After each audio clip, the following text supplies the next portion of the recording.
All right, I'm the Flat Rate Master, and today we're talking about fuel pump lock ring tools. All right, so if you're a diagnostic guy, you have to do fuel pumps. Whether they're through an access panel or dropping the tank or pulling the bed off, you're probably done a few fuel pumps. So let's talk about some of the styles of tools out there. Well, to do them, because lock rings have to come off some way. If you deal with Chrysler Jeep products, this is one I really suggest, is this style. It's stamped sheet metal. I'm sure some of my viewers could actually easily make this. It's a sliding adjustment with bent with a little fork on it. But if you've dealt with those plastic lock rings, you know how fun they can be. You know, where you try to use a hammer and chisel and you go, choom.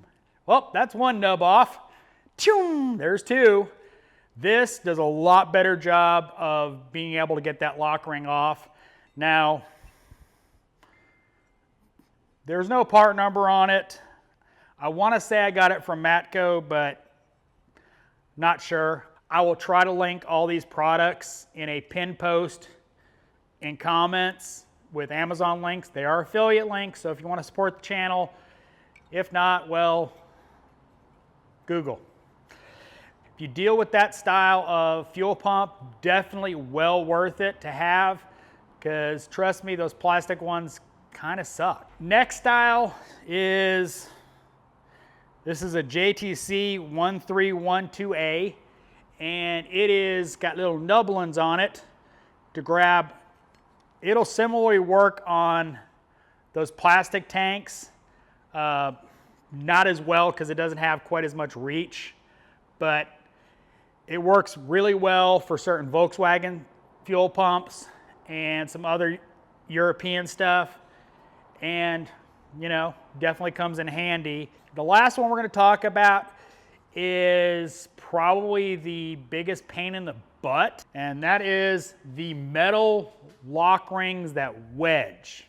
You know what I'm talking about. Ford uses them, Chrysler uses them, GM uses them, a lot of other manufacturers use them, and it basically is a lock ring that goes in and then it wedges under all these little tabs, and usually they suck.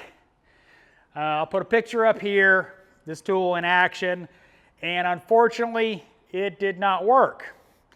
But in the tool's defense, I thought I was going to have to air hammer it off. It was that tight.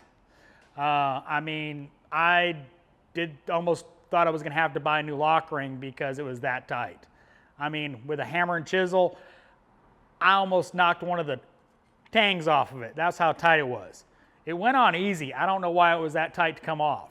But anyway, this one is a Mac Tools FTLR04. Generally, this should work on most of those lock rings. It's a 1/2 inch drive for a good reason, and you basically go into different tangs and you rotate it off. Sorry I didn't get any video of it.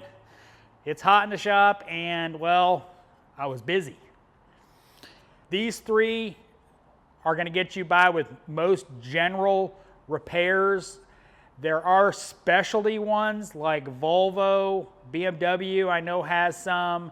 I think Volkswagen has some other ones.